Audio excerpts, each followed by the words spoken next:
Mak sedang menanam padi, saya datangi Pak di tengah sawah. Mak, saya mau kuliah. Apa kata mak saya? Yandri, gimana mau kuliah? Makan aja susah. Saya ini lahir di desa Palak Siring, Kecamatan Kedurang, Provinsi Bengkulu, Kabupatennya Bengkulu Selatan. Desa ini tidak ada di peta, Bapak Ibu. Saya lahir di situ, dilahirkan oleh emak kami, namanya Hajah Biasmawati, sudah almarhum 2 tahun yang lalu. Saya lahir di desa ini, mulai lahir sampai tamat kuliah. Di rumah emak kami ini tidak pernah saya melihat lampu listrik, tidak pernah melihat kompor untuk masak, tidak pernah melihat kamar mandi untuk mandi, tidak pernah lihat keramik di rumah emak kami. Artinya itulah bayangan rumah emak kami, setengahnya lantai semen, setengahnya lantai tanah.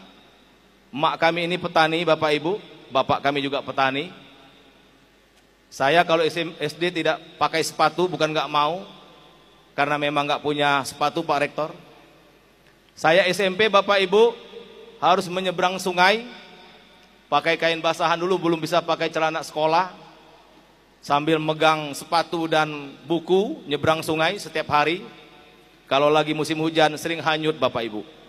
Jalan kakinya pulang pergi 14 kilo, Bapak Ibu. Tidak ada jalan aspal, jalan tanah kuning. Kalau kehujanan ya baju kering di badan, seperti lagu-lagu yang kita dengarkan. SMA saya, Bapak Ibu, melangkah ke ibu kota Bengkulu Selatan, kota Mana namanya. Saya tidur setahun di dekat terminal bus, karena adik emak itu punya tanah di situ, kebun jengkol dan kebun singkong. Saya tidur di gubuk situ, Bapak Ibu. Nggak ada kompor, nggak ada listrik juga, saya tidur situ. Di tengah pinggiran kota, dan saya jalan kaki juga.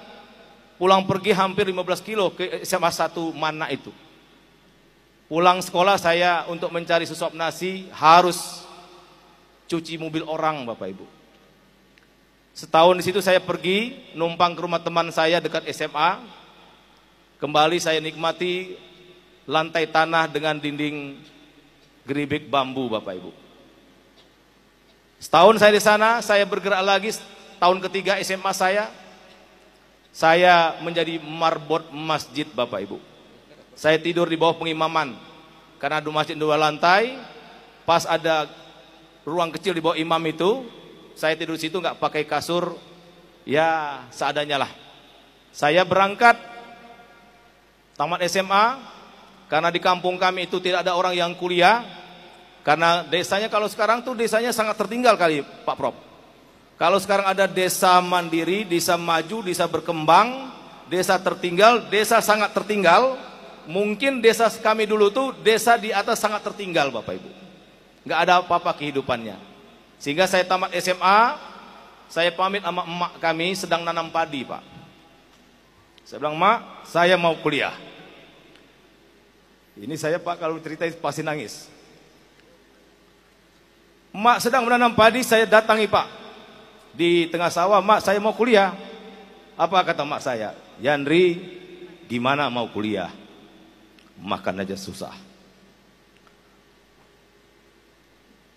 Dan jarak antara desa kami itu dengan kota Bengkulu, Bapak Ibu, 220 kilo. Dan saya belum pernah ke kota Bengkulu waktu itu. Akhirnya saya bilang, "Mak, nggak apa-apa, Mak. Doa Mak saja. Restu Mak saja. Insya Allah saya akan berjuang." Akhirnya saya berangkat, Bapak Ibu, dengan modal setengah karung beras menuju kota Bengkulu. Saya mohon maaf, Bapak Ibu. Dan saya ini ingat emak saya sudah meninggal juga ini. Insya Allah ahli surga. Nah, selama saya kuliah, Bapak Ibu, saya juga melakukan langkah-langkah yang menurut saya tidak dilakukan oleh orang lain. Saya tetap banyak tidur di masjid, Bapak Ibu. saya jadi guru ngaji TPQ. Dan saya mencari uang itu saya kolek atau ajak ibu-ibu yang bayar listrik. Kalau dulu kan bayar listrik ke PLN Pak Prof. Akhirnya saya buat dengan bersama-sama bilang, Bu, daripada ibu antri di PLN, lebih baik saya yang bayarkan ke PLN secara kolektif. Nah itu saya dapat duit di situ Bapak Ibu. Dan alhamdulillah Bapak Ibu, saya tamat di Fakultas Peternakan, Fakultas Pertanian, program studi peternakan tercepat waktu itu. Walaupun tadi saya dengar, saya agak minder kalau diumumkan sama MC tadi, IPK-nya 3,97, 3,8, 3,92. Saya IPK saya hanya 2,97 Bapak Ibu. Ya, dan saya tidak pernah kuliah di politik.